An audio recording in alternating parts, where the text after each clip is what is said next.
제가 지금부터 여러분에게 들려드릴 이야기는 1995년 5월 5일 오후 4시 30분경 콜롬비아의 수도인 산타페 대 보고타에 있는 보고타 국립대학에서 시작되었습니다.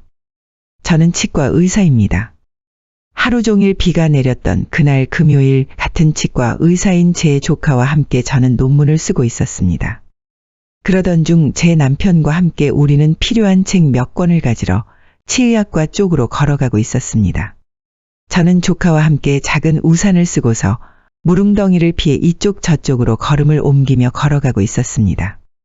남편은 방수 망토를 입고서 비를 피하려고 중앙도서관 벽을 따라 걸어가고 있었습니다.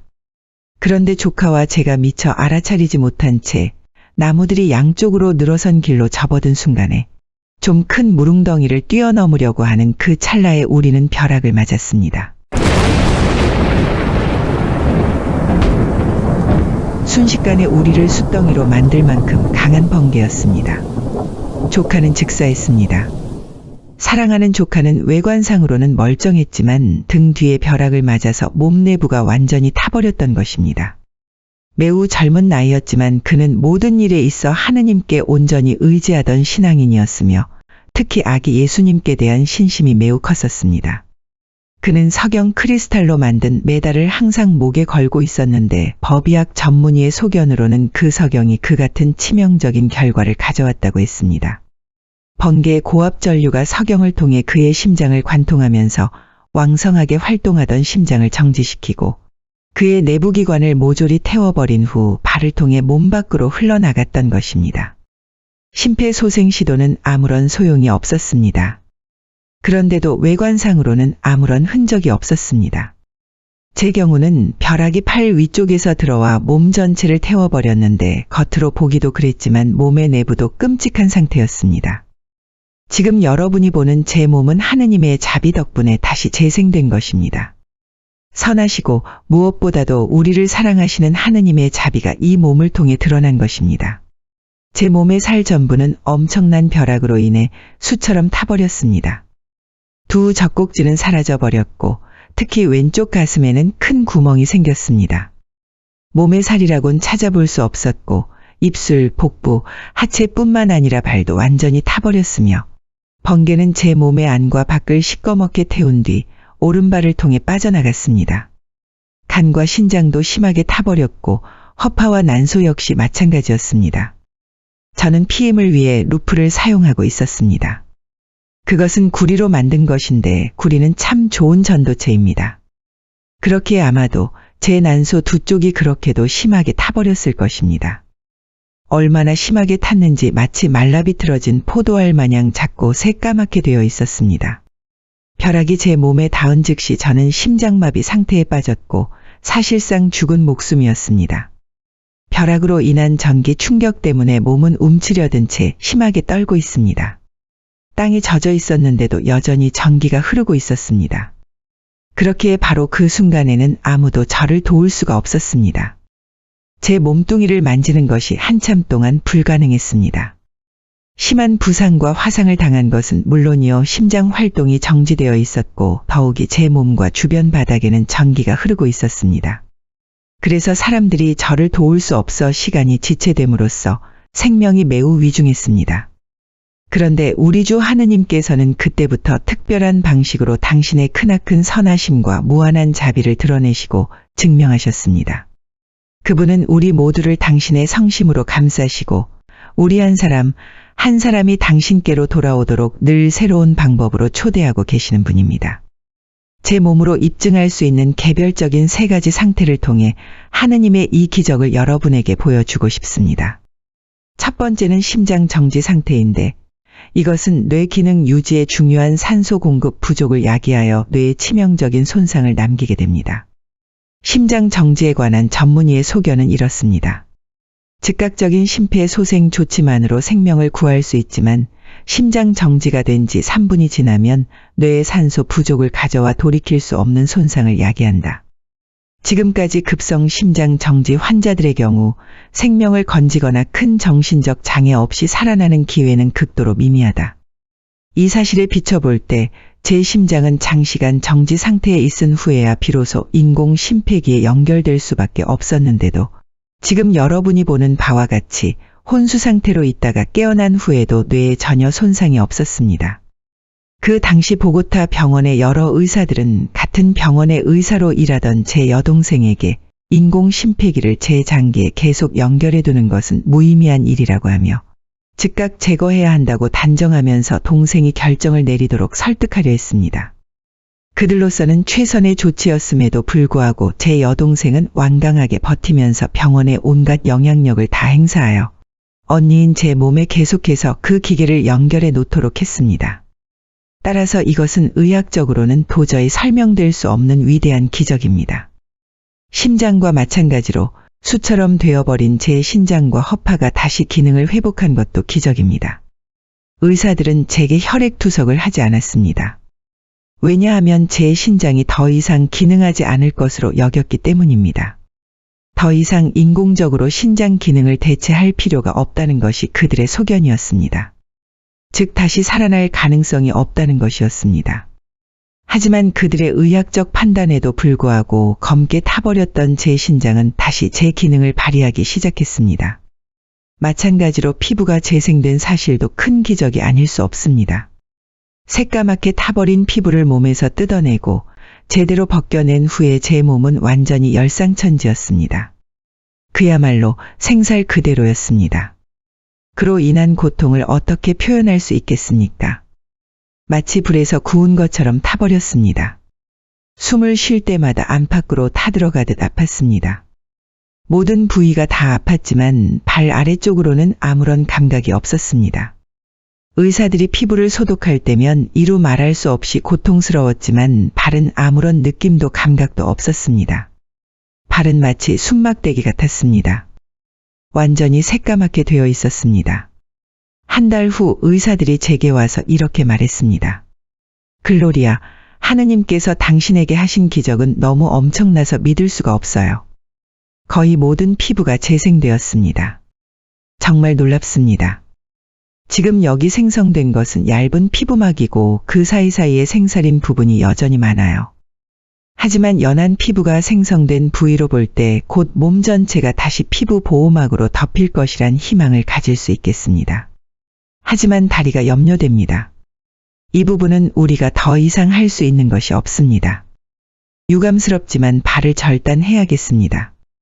저는 예전에 운동을 매우 좋아했고 특히 에어로빅 댄서의 팬이었습니다. 그런데 그런 다리를 잘라내야만 한다는 말을 들었을 때 저는 이 한 가지만을 생각했습니다. 가능한 한 빨리 이 병원에서 도망쳐야만 해. 내 다리를 살리기 위해서는 이곳을 빠져나가야겠어. 그래서 의사들이 병실을 나서자 저는 거기서 빠져나가려고 병상에서 몸을 일으켜 세웠습니다. 하지만 한 발을 내딛자 다리가 지탱하지 못하고 마치 난생 처음 뜀뛰기를 하는 개구리나 두꺼비가 바닥에 배를 깔고 내려앉는 것처럼 그대로 앞으로 엎어졌습니다. 그래서 사람들이 저를 바닥에서 일으켜 올려서는 그곳 5층에서 7층으로 데리고 갔습니다. 그런데 그곳에서 제가 누구를 만났는지 짐작할 수 있겠습니까? 저는 거기서 무릎 아랫부분을 절단한 한 여자를 만났습니다. 그녀는 그때 다시 다리 윗부분을, 즉 엉덩이 아랫부분을 절단하기 위해 기다리고 있었습니다. 그래서 저는 그녀의 모습을 보면서 새 다리를 사려면 돈이 얼마나 필요할까 하고 생각했습니다. 그러면서 제 다리를 보며 생각했습니다. 세상의 모든 금으로도 너는 새로운 다리를 얻을 수 없을 거야. 그러므로 지금 저희 이 두 발이 바로 기적입니다.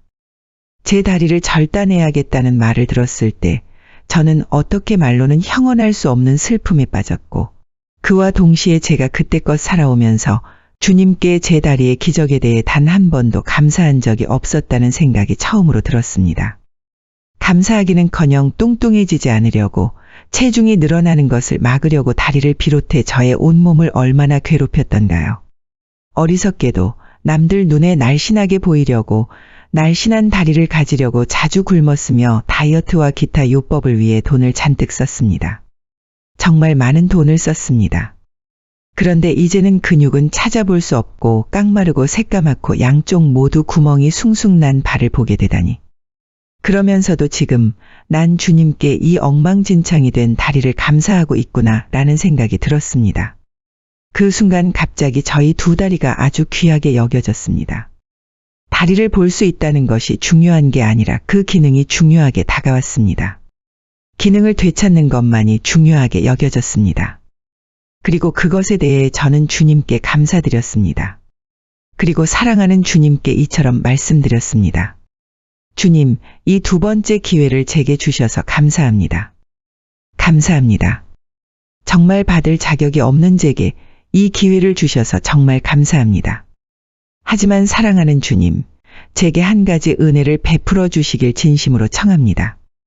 아주 소박한 은혜를 베풀어 주소서. 엉망진창이 된 제 다리를 적어도 그대로 둘 수 있도록 해주십시오. 제가 적어도 반쯤 움직일 수 있도록 반쯤이라도 제대로 설 수 있도록 해주십시오. 청하오니 적어도 지금 있는 그대로 둘 수 있도록 해주십시오. 그렇게 해주시면 주님께 늘 감사하겠나이다.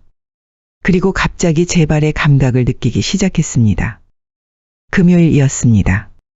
그리고 금요일에서 월요일 사이에 작은 기포가 있는 검은 레몰레이드가 든 유리잔처럼 보이던 생기 없던 검은 다리가 천천히 붉은색을 띠며 밝아지기 시작했습니다. 수치된 다리에서 점점 더 넓게 혈액순환이 이루어지는 것을 직접 느낄 수 있었습니다. 그러면서 이것이 내 다리구나 라는 느낌을 가질 수 있었습니다. 드디어 월요일 다리를 절단하기 전 마지막 검사를 하기 위해 제 병상으로 의사들이 회진을 왔을 때 제가 침대에서 일어나 두 발로 버티고 서자 그들은 깜짝 놀랐습니다. 더욱이 저는 그들 앞에서 넘어지지 않았습니다.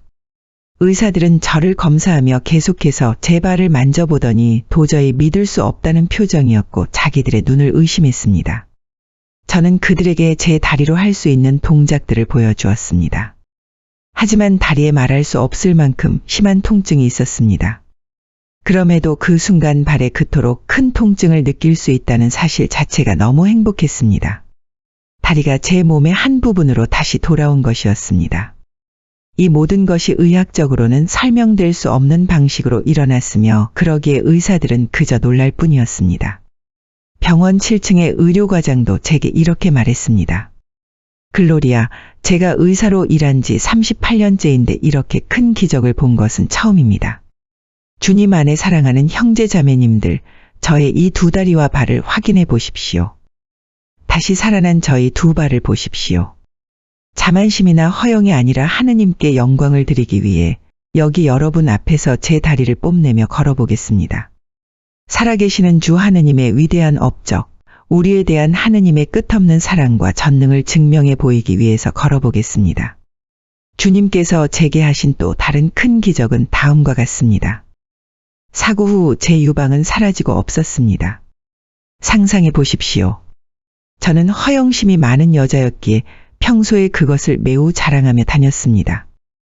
제 모토는 이랬습니다. 여자는 자연으로부터 선물 받은 매력을 마음껏 발산하고 활용해야만 한다. 그래서 평소에 저는 혼잣말로 내가 가진 것 중 가장 최고는 여기 나의 가슴, 나의 발, 내 몸매는 최고야. 성적인 매력이 풍기는 신체이니 이걸 맘껏 보여주어야지 라고 하며 제 자신에 대해 자부심을 갖곤 했습니다. 저는 항상 저희 여성적인 매력을 몹시 과시하며 선보이곤 했습니다. 제 몸매의 굴곡을 강조하여 엉덩이를 조금이라도 더 돋보이게 하는 쪽으로 몸을 움직이곤 했습니다. 그리고 늘 다른 이의 주목을 받았습니다. 저의 아름다운 가슴을 강조하고 사람들에게 보여주기 위해 늘 목선이 크게 드러나는 옷을 입었습니다. 그리고 많은 돈과 노력을 투자하여 아름다운 각선미를 만들었습니다.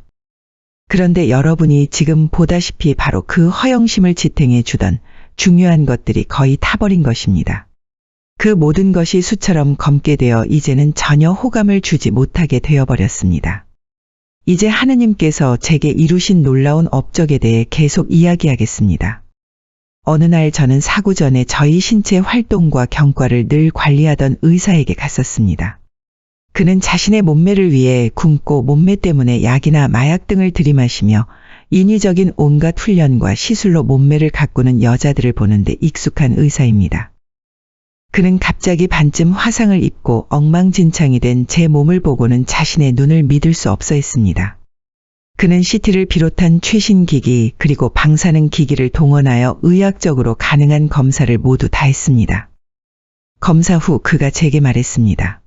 글로리아, 아시겠지만 그나마 남아있는 조그만 간으로 살아갈 수는 있을 겁니다. 하지만 난소는 완전히 쪼그라들어서 마치 말라비틀어진 포도송이 같습니다.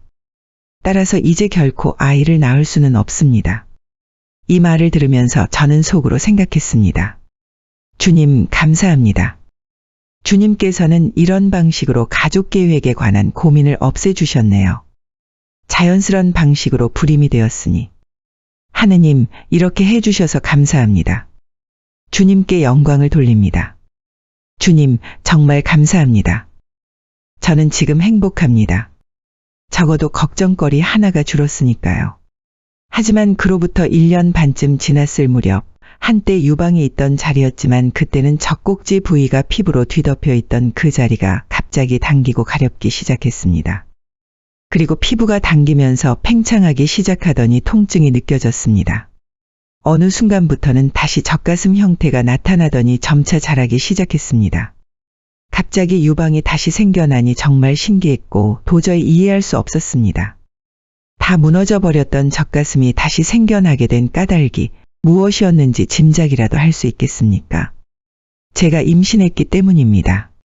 난소가 완전히 타버렸음에도 불구하고 임신을 했던 것입니다. 그래서 하느님께서 제게 가슴을 다시 주셨던 것입니다. 그리고 제가 낳은 아주 예쁘고 매우 건강한 딸에게 엄마인 제가 이 젖가슴으로 직접 젖을 먹일 수 있게 되었습니다. 그렇게 해서 낳은 제 막내딸의 이름이 마리아 호세입니다. 그 후 생리도 정상적으로 되었고 제 몸의 모든 여성 호르몬도 균형을 이루게 되었습니다. 또한 난소에서는 다시 정상적으로 난자가 생성되기 시작했습니다.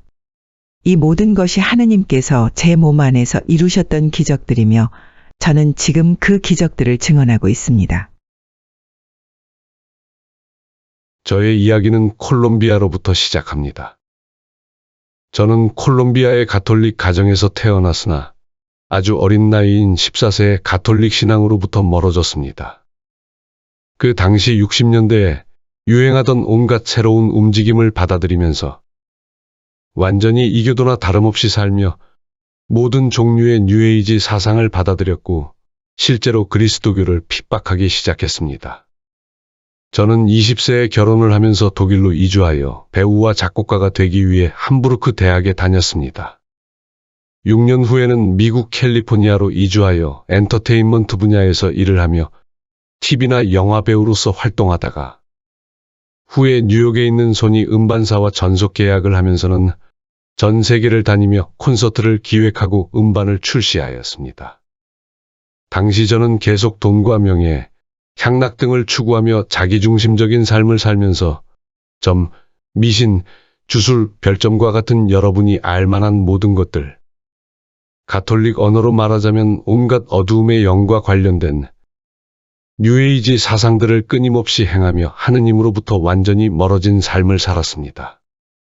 그 후 1997년 저의 온 삶을 바꿔버린 사건이 생겼습니다. 1997년 크리스마스에 콜롬비아의 제 고향을 방문하였다가 그곳에서 콜롬비아 반군에 의해 납치를 당한 것입니다. 그들은 저를 정글로 끌고 가 6개월 동안 동굴에 가두었습니다. 그곳에서 저는 그들에게 사형 선고를 받았고 살아나올 희망은 전혀 없었습니다. 첫 15일 동안 그들은 저의 손을 묶고 얼굴에 후드를 씌운 채로 감금하였으므로 저는 그 동굴에서 끔찍한 상황을 겪어야 했습니다. 그러던 15일째 되던 날, 저는 하느님에 의해 밤새 지속된 신비 체험을 하게 되었습니다. 하느님과 함께 한 그 체험은 저를 완전히 바꿔놓았고 그 체험을 한 이후로 저는 결코 예전의 제가 될 수 없었습니다. 매우 긴 여정이었던 그 신비 체험을 오늘 밤 다 이야기할 수 없으므로 그것이 어떤 것이었는지 대략 이야기해 보겠습니다. 제가 겪은 체험은 사람이 죽었을 때 겪는 것과 같았습니다. 첫 부분은 양심조명으로서 저는 의식이 깨어있는 채로 제 자신의 어린 시절부터 시작하여 저희 전 생애를 보았습니다. 그리고 주님 앞에서 저희 삶에 대한 심판을 받았습니다. 저는 지옥을 판결받았습니다.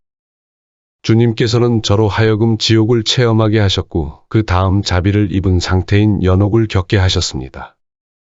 그리고 제가 들어갈 수는 없었지만 주님의 자비가 충만한 주님의 영광을 보게 하셨습니다. 그리고 저는 다시 제자리로 돌아왔습니다. 이 체험이 시작되기 바로 전까지 저는 매우 좌절하고 황폐한 상태이었으므로 이 체험이 쉽지 않았습니다. 게릴라들은 저를 죽일 예정이었고 저는 살아날 희망을 전혀 가질 수 없는 상태였습니다. 그날 밤 그들은 많은 돈을 요구하며 그 돈을 받고 나면 저를 죽이겠다고 하였습니다. 또한 그 돈을 지불하지 않으면 저의 나머지 모든 가족들을 죽이겠다고 협박하였습니다. 이러나 저러나 그들은 결국 저를 죽이겠다는 것이었습니다. 완전히 절망적인 밤이었습니다. 제가 그동안 쌓아놓은 온갖 자만심, 허영심, 허세 등이 완전히 무너지고 모든 것이 잿더미로 변했습니다. 그러나 그 순간 신비 체험을 하기 시작했습니다. 처음에 그것이 하느님으로부터 오는 것임을 알지 못했습니다. 저는 이미 하느님으로부터 아주 멀리 있었기 때문입니다. 저는 제 자신의 3살 유아 시절로 돌아가 있었습니다. 제가 태어난 고향집의 뒷마당에서 막대기를 들고 화분에 있는 꽃들을 망가뜨리고 있었습니다. 그리고 가정부가 하지 말라고 야단치는 소리를 들었습니다. 저는 너무도 놀랐고 영문을 알 수 없었습니다. 당시 제 나이가 47세였습니다. 그런 제가 저희 유아 시절을 완벽하게 살고 있었습니다.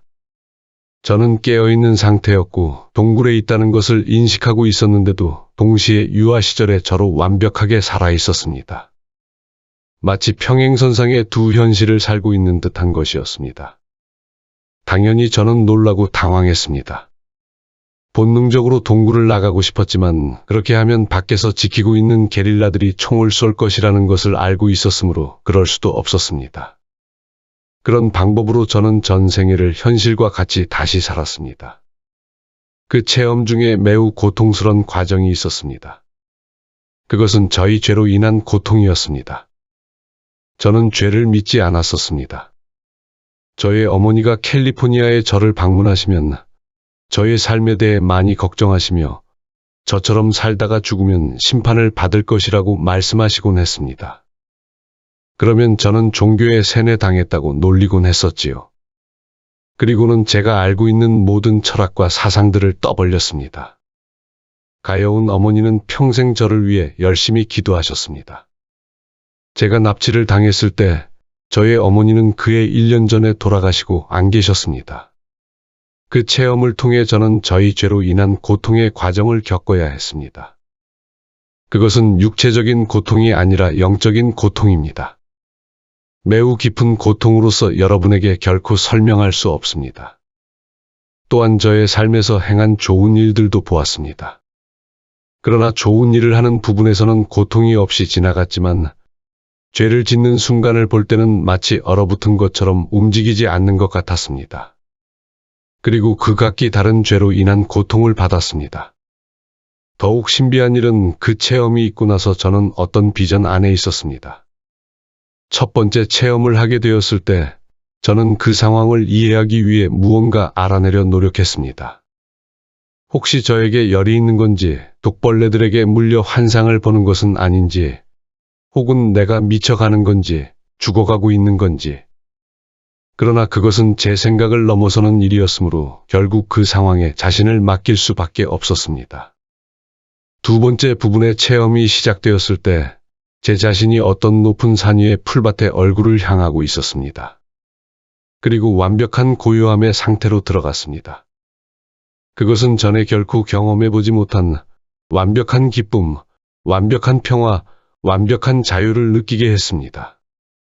멀리 앞을 바라보자 저 먼 곳에 더 높은 산이 있었습니다. 그리고 산 꼭대기에 너무도 고귀하고 찬란한 빛의 도시를 완벽하게 볼 수 있었습니다. 밤이었습니다. 저는 그 도시의 안과 밖을 정확하게 보고 이해할 수 있었습니다. 제가 아무리 노력해도 그 도시를 결코 말로 설명할 수 없습니다. 말할 수 있는 것은 그 모습이 너무도 고귀하고 웅장했다는 것과 제가 그곳에 가 있었어야 함을 알았지만 그럴 수 없었다는 것입니다. 두 개의 산은 서로 연결되어 있지 않았습니다. 그리고 다시 멀리 동굴 안에 있는 제 자신을 보았습니다. 그것은 영혼이 몸을 떠나는 유체 이탈과 전혀 다른 것입니다. 어떻게 그런 일이 있을 수 있는지 저는 모릅니다. 오직 하느님만이 아십니다. 저는 여전히 동굴 안에 있는 자신과 산 위에 있는 자신을 동시에 느낄 수 있었습니다. 그리고 주님의 목소리를 들었습니다. 그 목소리는 너무도 엄청나서 마치 모든 곳에서 나는 소리와 같았고 동시에 제 안에서 들리는 소리 같기도 하였습니다. 그 목소리는 사랑과 동정이 가득 찬 목소리였습니다. 그러나 저는 그것을 참을 수 없었고 견딜 수 없었으므로 그 소리로부터 도망치고만 싶었습니다. 주님을 거부한 것이죠. 그리고 그 순간 제가 깨달은 것은 제 안에 그 어떤 참 사랑에 대한 감각이 없다는 것이었습니다. 저는 제가 대단한 사람이라고 생각했었습니다. 저는 많은 자선단체에 속하여 많은 자선을 했었고 도움을 청하는 사람들을 돕는데 앞장서곤 했었습니다. 그러나 양심조명을 체험하며 저는 그 누구도 사랑하지 않았음을 깨달았고 모든 것들을 허세와 허영심으로 자신의 영광을 위해 했다는 것을 알았습니다. 저에게 말씀하시고 계신 그 진정한 사랑이 제 안에 하나도 없었습니다. 곧 주님께서는 침묵하셨습니다. 주님께서 침묵하시자 그 산은 사라졌습니다. 그리고 제 자신이 두렵고 끔찍한 안개가 끼어있는 바다 위에 떠 있다는 것을 알았습니다. 저는 그것이 무엇인지 알았지만 직면하고 싶지 않았습니다. 저는 살면서 지옥이 없다고 모든 사람들과 입씨름을 하곤 했었기 때문입니다. 저는 온갖 철학과 사상을 이용해 입씨름을 하며 결국 지옥 없다고 상대를 설득하곤 했었습니다. 그러나 제가 지옥의 꼭대기에 떠 있다는 것을 알고 있었습니다. 저는 그 누구도 상상할 수 없는 체험을 하게 되었는데 제가 그곳에 잠기기 시작한 것입니다. 그곳에 잠기자 그 안개처럼 보이는 모든 입자가 심판받은 영혼이라는 것을 알았습니다. 사탄과 같이 된 인간이었습니다. 겉은 인간의 얼굴을 하고 있었으므로 그들이 사람이라는 것을 알았지만 그들은 사탄처럼 되어 있었습니다. 제가 알게 된 끔찍한 부분 중에 하나가 영혼이 완전한 영적 세상으로 들어갔을 때 연옥이라도 구원으로 향하게 되었다면 우리는 계속 목소리를 갖고 있게 됩니다. 우리의 목소리는 영적 선물이기 때문입니다. 그러나 지옥으로 떨어진다면 목소리를 잃게 됩니다. 지옥으로 가는 영혼은 깊은 분노와 미움을 표현하고 싶어 했습니다. 그러나 말을 할 수 없다는 것이 그들을 더욱 분노하게 하였으므로 동물이나 맹수와 같은 소리를 냈습니다. 그런데 가장 알 수 없는 일은 제가 그들이 제게 말하려고 하는 것을 이해하고 있다는 것이었습니다. 지옥의 체험은 매우 길었습니다. 책으로 쓰자면 지옥의 한 영혼에 관한 것만으로도 백과사전 시리즈만큼 쓸 것이 있을 것입니다. 주님께서는 다시 제게 말씀하셨고 제 자신이 다시 그 산에 있다는 것을 깨달았습니다. 제가 다시 100년을 더 살 수 있다 해도 그 체험을 통해 제 안에 흘러들어온 많은 것들의 최소한도 다 나눌 수 없을 것입니다. 주님께서는 인류에 대해 말씀해 주셨습니다. 그리고 저희 가톨릭 신앙에 대해 말씀해 주시고는 제가 연옥의 상태인 호수에 있게 하셨습니다. 그 호수 앞에는 바위가 있었습니다. 그 바위가 호수와 관련이 있는 것도 아니었고 호수가에 있었던 것도 아니었습니다. 저는 그 바위가 어디에 있는 건지 그 호수가 무엇인지 모릅니다. 단지 저는 호수 안에 있었고 그것은 연옥의 상태였습니다. 그리고 저는 저희 33년간 지었던 죄 가운데에 서 있었습니다. 그것들은 영으로서 살아있는 것이었습니다. 저는 그들과 개인적인 관계를 가지고 있었고 그 강령들을 알고 있었습니다. 제 말이 이상하게 들릴 것이라는 걸 압니다만 우리가 죄를 지을 때 우리는 영을 볼 수 없지만 우리의 영혼은 그 영을 알고 있습니다. 우리는 그들과 실제적인 관계를 맺는 것입니다. 대죄에 대한 이야기입니다. 저는 제가 지은 모든 죄 가운데 서 있었습니다.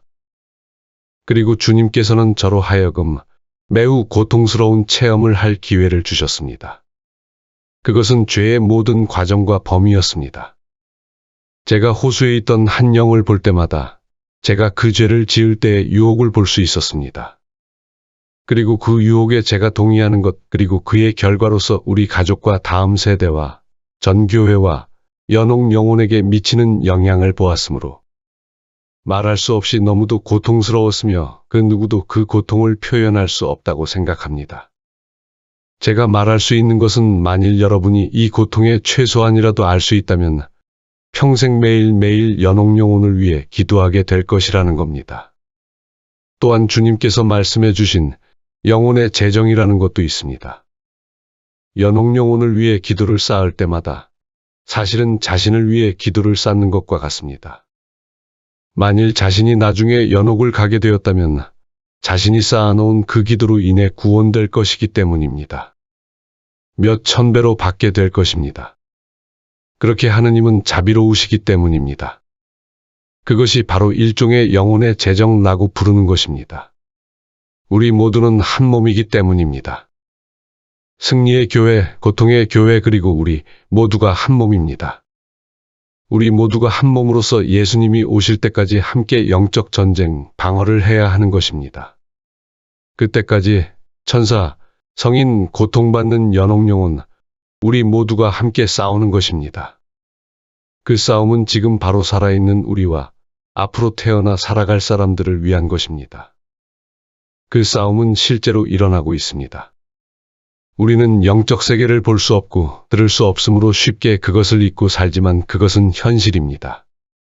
우리의 적을 직접 볼 수 없지만 만일 우리가 영적 세상을 보게 된다면 그 순간 죽고 말 것입니다. 견디어낼 수 없기 때문입니다. 그러기에 자비로우신 하느님께서 우리가 은총의 상태에서 살게 하시는 것입니다. 하느님께서 우리에게 당신의 가르침에 따라 성장할 수 있는 기회를 주셨지만 그 가르침을 흘려보낸다면 나중에 저희 체험처럼 그 결과를 맞게 될 것입니다. 어떤 순간이 오면 지구상의 모든 사람이 자신의 영혼 상태를 보게 될 터인데 많은 사람이 그것을 보고 놀라서 죽을 것이다.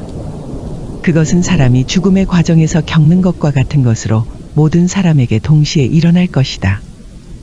그리로부터 죽은 자와 산 자를 심판하러 오시리라. 주님께서는 제게 당신을 눈을 통해 보도록 하셨습니다.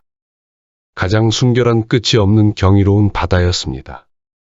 그것을 가까이 보았을 때 그것이 수백억의 주님의 영이 이루고 있다는 것을 알았습니다. 제가 많은 심판받은 영혼을 보았다고 말씀드렸지요. 연옥에도 매우 많은 영혼이 있습니다. 그러나 결코 수천만의 주님의 영광에는 비교할 수 없습니다. 가장 놀라운 것은 그것이 모두 사람이라는 것이었습니다. 제가 여러분을 바라볼 때 여러분 개개인을 볼 수 있습니다. 여러분 개개인은 절대적으로 유일무이하며 누구도 똑같지 않습니다. 개개인의 사람, 그것이 제가 주님의 영광 안에서 본 것입니다. 각자 다른 그 모든 사람이 나이가 없었으며 완벽했습니다. 가장 고귀한 광경이었습니다. 그것이 바로 우리의 미래입니다. 그것이 우리가 받은 약속입니다. 우리 모두는 그렇게 될 것입니다. 그 광경은 너무나 너무도 놀라웠습니다. 그러한 모든 아름다움 가운데 주님께서 저에게 어떻게 그분께 의탁할 수 있는지를 가르쳐 주셨습니다. 제가 그분을 향해 어떻게 갈 수 있는지를 가르쳐 주셨습니다. 주님께서는 성모님을 보여주셨습니다. 그것이 가르침이었습니다. 저는 천국에 저희 천상의 어머니를 가지고 있다는 것을 알지 못했습니다. 말씀드린 대로 저는 14세에 가톨릭에서 멀어진 후 성모님에 대해 전혀 관심도 갖지 않았고 교회를 떠난 33년간 교회를 핍박했습니다. 그러므로 성모님에 대해서 전혀 몰랐습니다. 가장 순결하고 가장 겸손하며 가장 놀라운 권위를 가진 가장 아름다운 분 앞에 제가 서 있었습니다. 그것은 정확하게 제가 갖고 있지 않은 것들이었습니다. 저에게는 한 점의 겸손함도 순결함도 없었습니다. 그러므로 저는 그분을 바라볼 수가 없어 물을 바라보았습니다. 그러나 성모님께서는 당신이 저희 어머니라고 말씀하셨습니다. 제가 마치 아기가 되어 모태에 있는 것 같았습니다. 저는 그분과 영적인 탯줄로 연결되어 있었습니다. 제가 주님께 향하는 모든 것은 성모님의 모태를 통해 갔습니다. 또한 천상의 것이 저에게 올 때도 성모님의 모태를 통해 왔습니다. 그리고는 성모님께서 제가 어떻게 주님께 의탁할 수 있는지를 가르쳐 주셨습니다. 그러나 제가 저희 모든 죄 가운데 서 있었으므로 이해하기가 매우 어려웠습니다. 저는 저희 각기 다른 죄로 인한 고통을 동시에 겪고 있었습니다. 그 고통을 설명하기는 불가능합니다. 그러나 저는 33년간 지은 모든 죄가 현존하는 가운데 서 있었습니다. 그런 상황에 믿기조차 어려운 놀라운 권위와 가장 순결하고 큰 겸손함을 가진 가장 고귀한 사람 앞에 있다는 것이 어떠할지를 상상해 보십시오. 성모님은 저에게 하느님께서 너를 사랑하신다. 너를 용서하신다. 너는 할 수 있다. 하느님 왕국에 들어갈 수 있다. 라고 말씀하시고 계셨고, 그 호수에 있던 각기 다른 어둠의 영들은 그 반대를 말하고 있었습니다. 그것은 놀라운 영적인 전쟁이었습니다. 그러나 성모님께서는 끊임없이 저에게 믿을 수 없는 놀라운 신의 사랑을 저에게 퍼부어 주었습니다. 놀라운 모성적인 사랑이었습니다. 그리고 성모님을 통하여 저는 천사들의 군대를 볼 수 있었습니다. 그들이 어떻게 제 편에서 싸우고 있는지, 그리고 제가 모태에 생겨나는 순간부터 제 평생 동안 어떻게 저와 함께 하였는지를 보여주셨습니다. 그리고 저의 온 삶 안에서 어떠한 영적 전쟁이 일어나고 있었는지, 우리 모두의 삶 안에서 이 영적 전쟁이 어떻게 24시간 쉬지 않고 일어나고 있는지를 보여주셨는데, 그 전쟁은 우리가 마지막 승리를 할 때까지 쉬지 않고 일어나는 것이었습니다. 이 모든 것들을 성모님을 통하여 보았습니다. 그리고 성모님을 통하여 기도의 힘이 얼마나 강력한지를 보았습니다. 기도의 신비였습니다. 성모님께서 저에게 매우 강력한 어떤 것을 보여주셨습니다. 제가 이렇게 십자가를 팔을 들어 높이 올렸을 때, 제가 정말 하느님의 은총지 위에 있다면 이 근처에 있는 사탄들이 이 금속 십자가를 바라보지도 못합니다. 이것을 단순한 물건으로 보는 것이 아니라 바로 골고타 언덕의 십자가 위에 계신 예수님을 보는 것이기 때문입니다. 영에게는 시간과 공간이 없기 때문입니다. 그들은 영혼의 상태에 있으므로 그들은 십자가 위에 예수님을 보게 됩니다. 그들이 바로 십자가의 발 아래 있게 되는 것입니다. 그리고 여러분이 성모님의 메달을 목에 걸고 있다면, 그리고 정말로 하느님께 대한 충실한 믿음을 가지고 있다면 진정한 믿음을 말합니다. 그렇다면 사탄은 이 메달을 쳐다보지 못합니다. 그들은 바로 성모님을 보고 있기 때문입니다. 그것이 정확하게 이 십자가가 나타내는 것입니다. 그러나 만일 우리가 은총지 위에 있지 않다면 이 십자가를 아무리 들어 올려도 사탄은 그저 하나의 물건을 볼 뿐입니다. 영적인 아무것도 보지 않습니다. 성물은 오직 여러분이 믿음에 충실한 생활을 할 때만이 영적 힘을 갖는다는 것을 잊지 말아야 합니다. 그리고 성모님께서는 묵주기도에 대해 설명해 주셨습니다. 묵주기도는 여러분이 상상도 할 수 없는 가장 놀라운 힘을 가진 강력한 무기입니다. 매우 많은 영적 전쟁의 결과물이기 때문입니다. 묵주기도는 모든 순교자의 피로써 이루어낸 것입니다. 우리는 세대를 거친 영적 전쟁을 통해 묵주기도를 얻어냈습니다.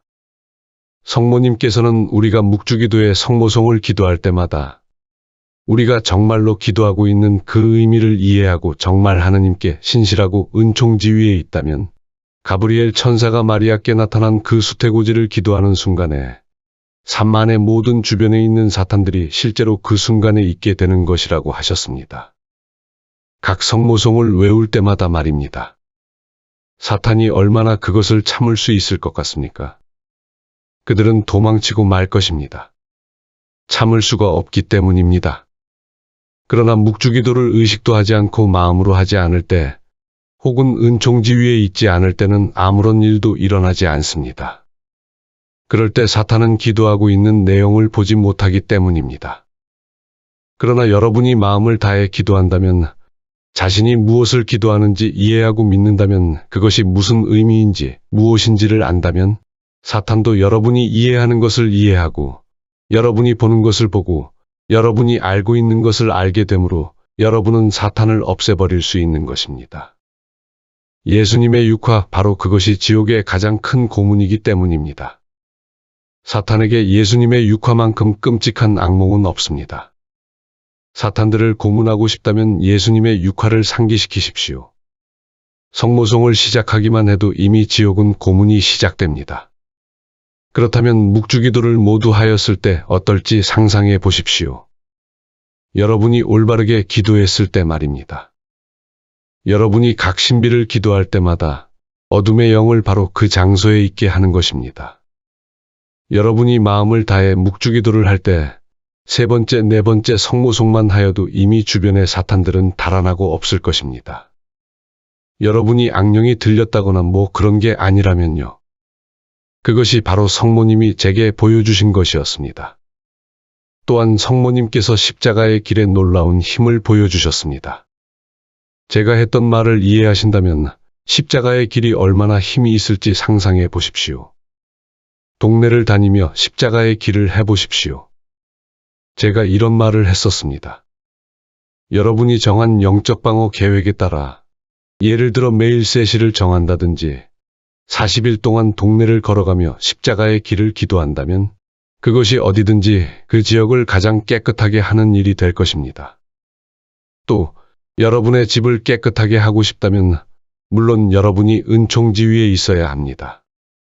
각 방이나 집안 구석구석을 다니며 묵주기도나 십자가의 길을 기도하는 것도 좋을 것입니다.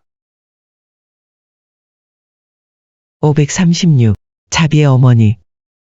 1995년 1월 1일 밀라노 천주의 성모 마리아 대축일. 사랑하는 아들들아, 너희는 나의 신적 모성을 기리는 대축일 전례로 새해를 시작하고 있다. 나는 참으로 하느님의 어머니이다. 내게서 태어나 구유에 누이신 예수님이 참으로 하느님의 아들이신 까닭이다.